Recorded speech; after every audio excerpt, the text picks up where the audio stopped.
Cool. Yeah. So from BLM to Black Liberation, the reading that we had for tonight was from the last chapter.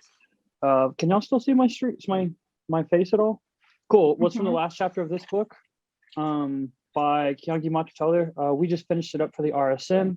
Really great read. Has some really great discussions in the RSN from it. And I just finished up presenting basically this exact same thing on the last 3 chapters. So some of the material that I'll cover will be a little bit extra, like from other parts of the book, but we mostly focus on like the last chapters, and it's like the themes are all the same and such. Cool.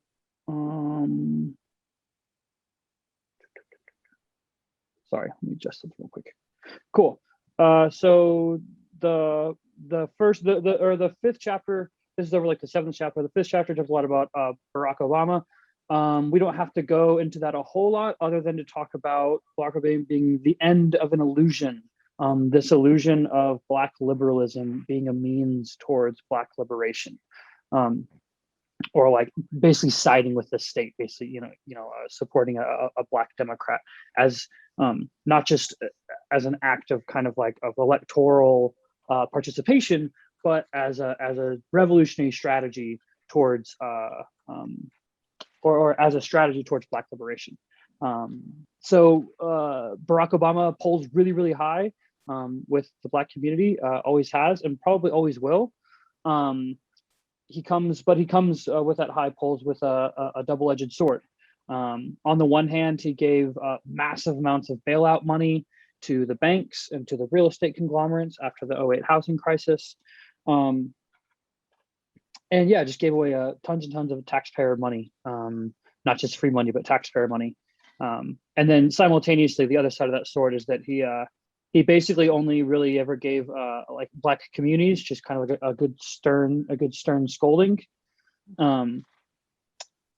citing like almost like a handbook of anti-Black stereotypes, talking about their habits for parenting, dietary choices, sexual mores, and television watching, like the kind of classic, right, just like laziness, as to reasons why the Black community was so devastated from this economic crisis, right, as opposed to talking about like literally any fucking thing else, much less anyone who was actually responsible for what happened.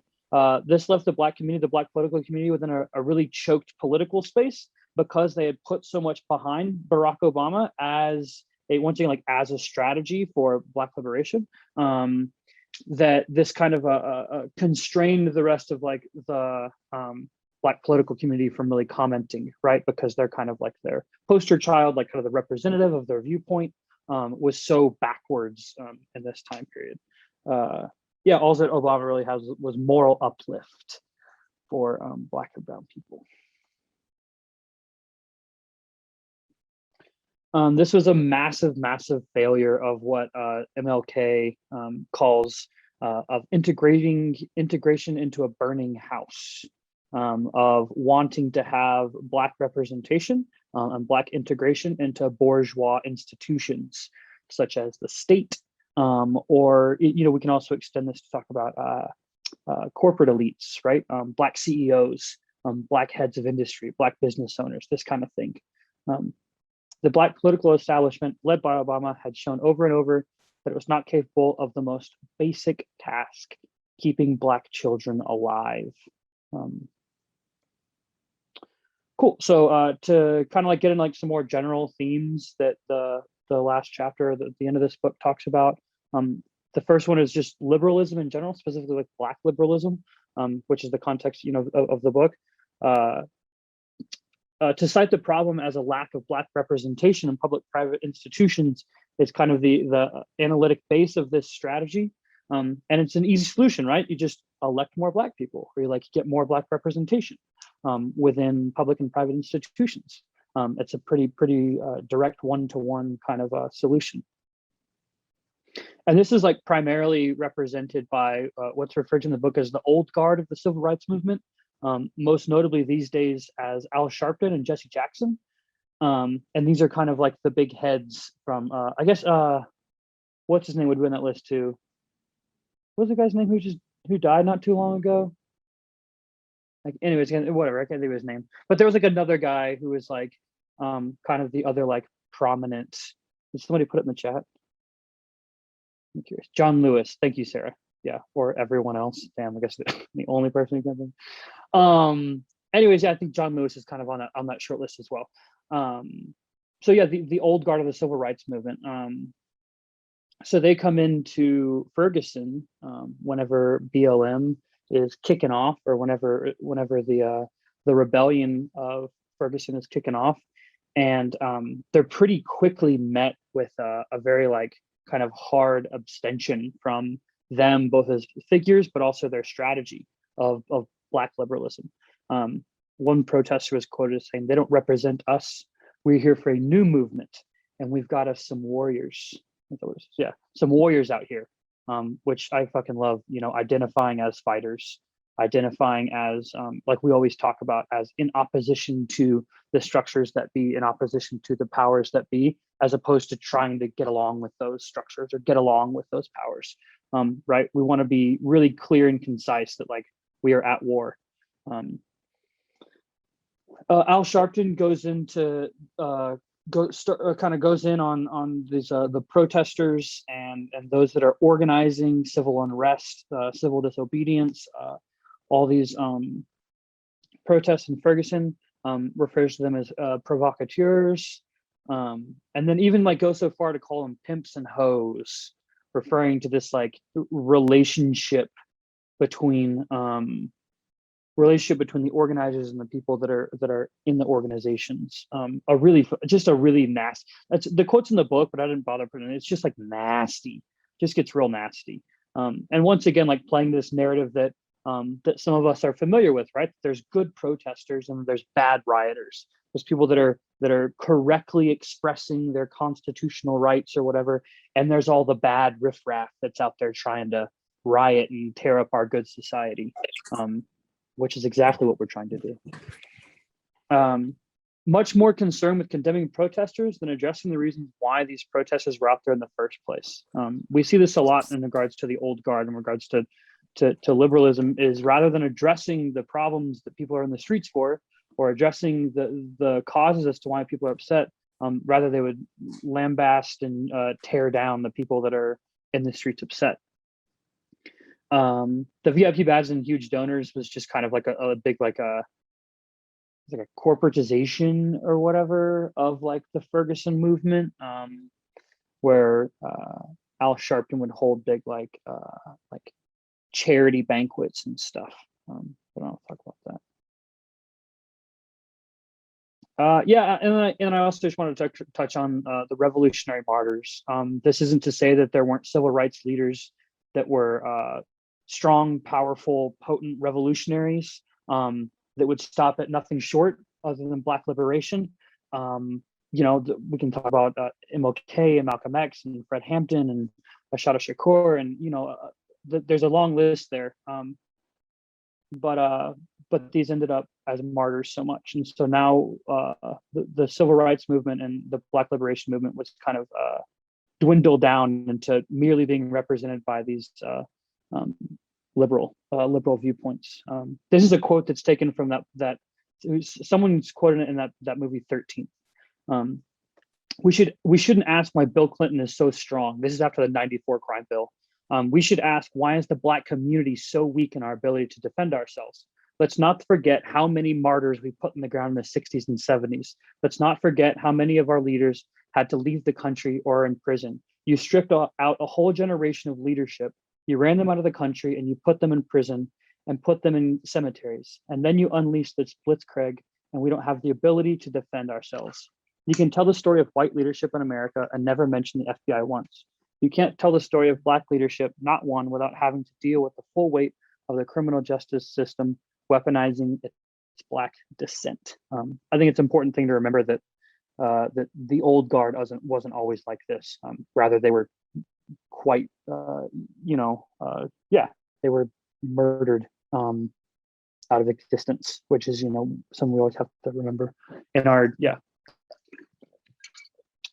criticisms of these liberal strategies.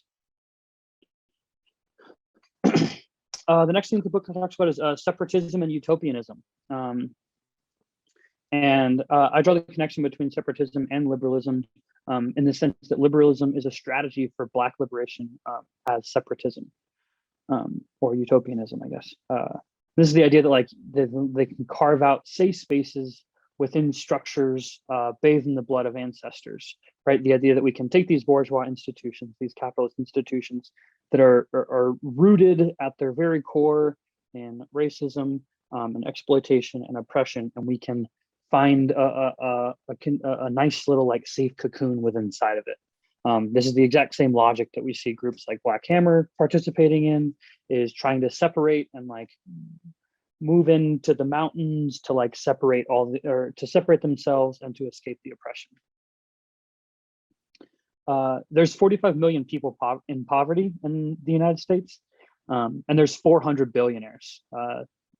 These are intersecting facts, realities, and not parallel realities. These don't exist independent of each other, but rather they depend on each other. So there's 45 million in poverty because there's 400 billionaires. There's people concentrate wealth because they take it from other people. So to simply say that you're just going to remove yourself from that system doesn't really like understand what the system is, right? Because it's a taking system. And then harm reduction is the central dynamic for this. And we see this the same kind of way in like lesser evilism voting strategies. Harm reduction is the way that we will achieve Black liberation. And yeah, as rather than fighting to eradicate the material conditions that have fighting to eradicate material conditions that produce oppression. Right, the oppression producing machine is still fully intact, but like at least people have warm socks on.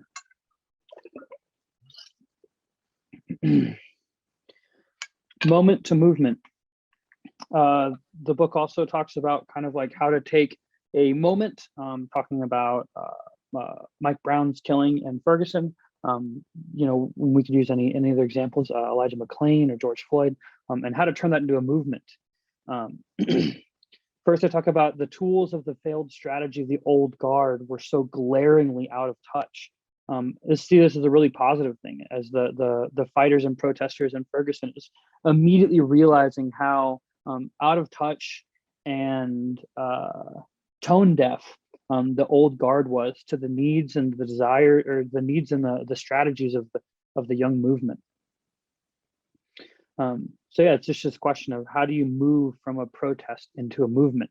How do you draw those who showed up, who you know beat the streets, so to speak, into organizing?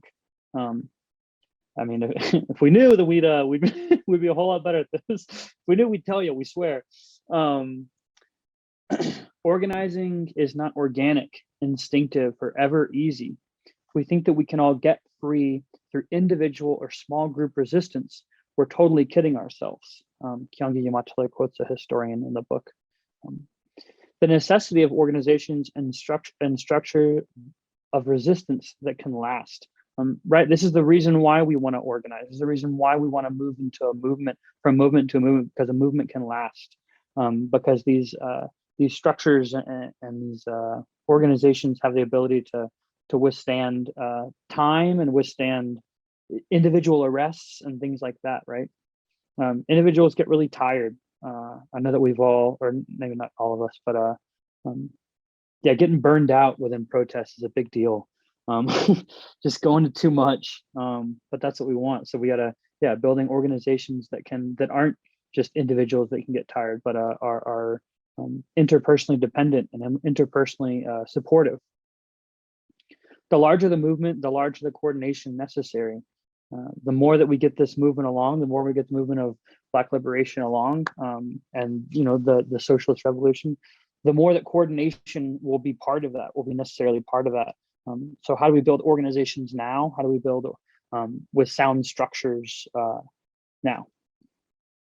One of the ways that we can do this is by politically generalizing into a systemic understanding of policing, taking a moment and understanding that it's part of a long history.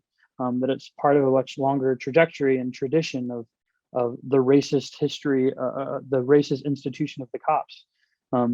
Right, we have that pamphlet that's about like strike breakers, slave catchers, and class traders.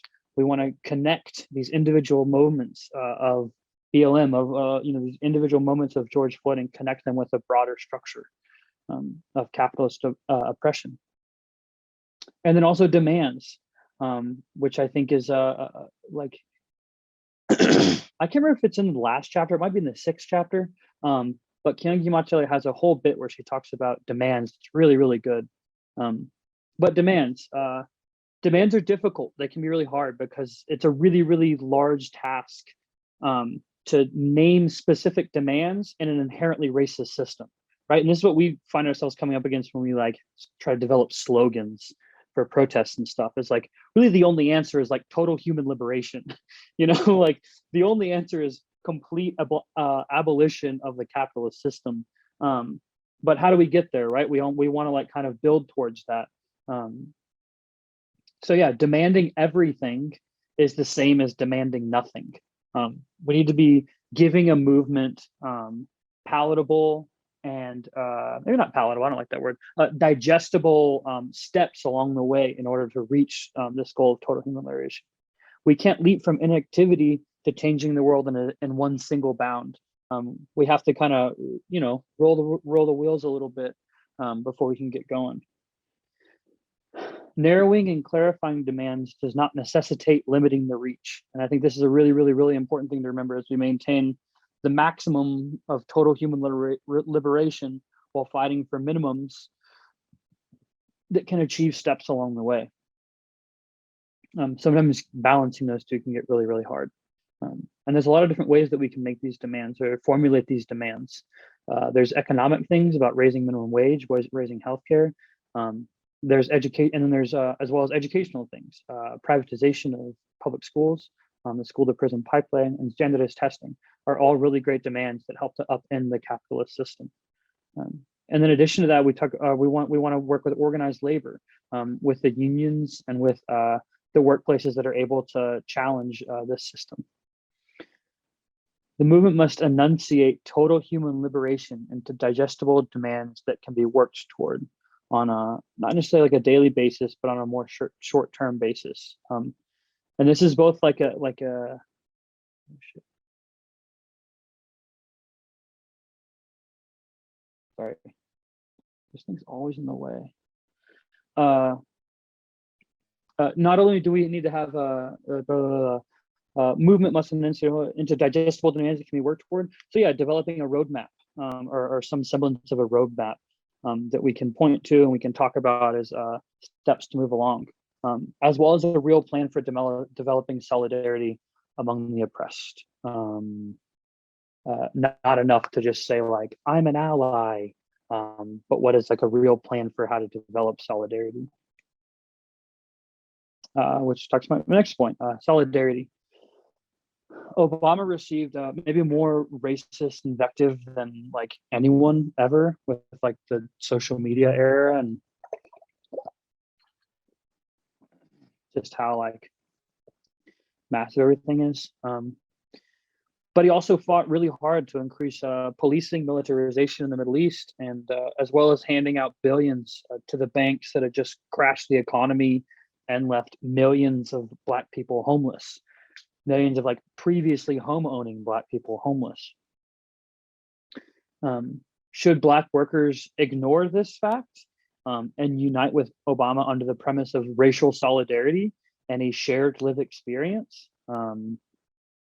Or should Black workers unite with other normal or I guess white workers and Latinx workers who also lost their homes? And in order to challenge the system constantly attacking all poor and working class people, which, right, it's like a rhetorical question, right? We organize on the basis of class solidarity, not racial solidarity. That doesn't mean that that racial solidarity doesn't mean anything, rather that it's precluded by class solidarity. And we also come back to the fact that this is not a moral question, but a question of the strategy of class warfare. This isn't the self-liberation of the working class can only come from itself, right? So in order to liberate ourselves as the working class, we have to all perform together. We have to all fight together. And that's what solidarity is. But not because it's the right thing to do. Well, also because it's the right thing to do, I guess, fine. But mostly because it's the most effective strategy to win. Class solidarity, like I just said, Black and Latinx people undeniably suffer a great deal under economic order, but they share that reality with the majority of white workers as well. This isn't to like mask over the unique oppressions and the uniquely harsh oppression that Black and Latinx people face, but it's also to say that white workers are also under a great deal of oppression and a great deal of exploitation, and also have a lot to gain from working with their other working class people. 76% of white people in the U.S. have experienced joblessness. It's a pretty high number. Just like the sheer number of that kind of puts in a perspective. Or that's what Untitled says. Reactionary, mixed, or revolutionary consciousness does not change the objective status as exploited and oppressed. Whenever we engage in solidarity, whenever we begin to bring together workers of different religious backgrounds, with different ethnicities, different races, all that kind of stuff, there's going to be a mixed consciousness there. There's going to be some who hold revolutionary viewpoints. There's going to be some who hold kind of a mixed viewpoint. There's going to be some straight Trump supporting backwards ass reactionaries. But this doesn't change the objective status of each and every one of them as being part of the working class, and the solidarity of them being necessary. Pitting one section of the working class against the other blunts the consciousness of both. It doesn't just affect the person who's kind of attacking, but also the person who's being attacked. It all just separates and divides and keeps the boss in power. And this consciousness, this mixed reactionary consciousness, will continue to be mixed until the very end of capitalism. Literally, if we all held revolutionary consciousness in this moment, then the socialist revolution would be over and we would all be in power, instilling the dictatorship of the proletariat. But it's not, right? Well, there's mixed consciousness everywhere. People are, want to vote for Bernie, or, want to vote for Joe Biden, or, whatever, right? And these are all things that we have to work towards. These are all things we have to work through. White workers will continue to endure poverty and degradation until they put aside racist ideology and act in accordance with their material class interest. There's no way around this. This is not an option.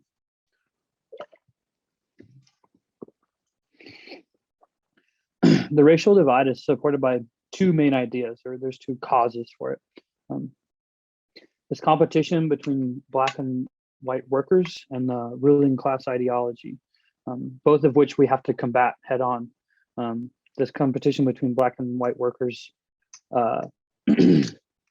is, I would say, it's kind of like the hallmark of racial divide, because it keeps each of them separate into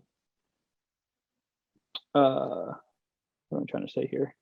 Understanding who the real enemy is, which would be the boss, the property owning boss.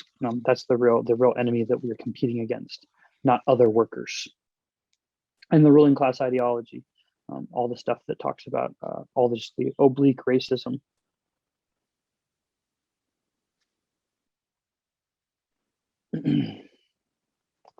The better question to be talked about is, under what circumstances can these ideas change? How can we begin to combat these ideas, these mixed consciousness ideas?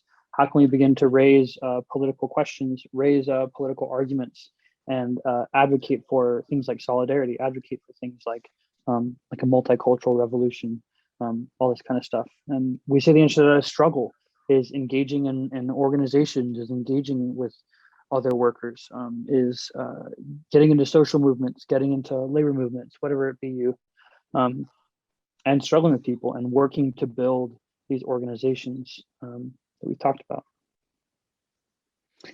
It is incorrect to classify the revolt of the Negro as a simply racial conflict of Black against white, or as purely an American problem. We are seeing today a global rebellion of the oppressed against the oppressor, and the exploited against the exploiter. Yeah, such as Palestine. The revolutionary left is a tiny, mostly white and virtually powerless entity right now on the political spectrum. We can't do a whole lot, but we want to, right? The greatest hurdle to achieve a revolutionary movement is racial solidarity, is this racial divide that we experience. Solidarity is absolutely necessary. It is not optional. And a mostly white socialist movement will not win. A multicultural socialist movement will win. So that's the grounds on which we organize. Black liberation is intimately bound up with human liberation and with social change. These are not things that are kind of secondary or will come after the revolution, but things that can be addressed head on in the here and now. And then linking all these struggles between all oppressed peoples is important. That's what solidarity is making these connections, seeing these connections. This is a quote from a comrade from the ISO that I didn't personally know, but a lot of people did, who recently died. And this was posted as kind of a commemoration for her, but I thought it fit really well with this little presentation. So it just says, you build solidarity by saying, I'm here with you today on principle, make the connections about how our struggles are linked, and invite you to fight alongside me tomorrow, not by saying, you went there with me yesterday, so I refuse to be there with you today. That was very well said. And then just to polish it off with my penultimate slide, polish it off with a quote from Lenin, from What Is to Be Done. A socialist ideal should be the tribune of the people who is able to react to every manifestation of tyranny and oppression, no matter where it appears, no matter what stratum or class of the people it affects, who is able to generalize all these manifestations and produce a single picture of police violence and capitalist exploitation, who is able to take advantage of every event, however small, in order to set forth before all other socialist convictions and their democratic demands, in order to clarify for all and everyone the world historic significance of the struggle for the emancipation of the proletariat. Connections must be made, liberation for all or liberation for none. That's all I got. Thanks.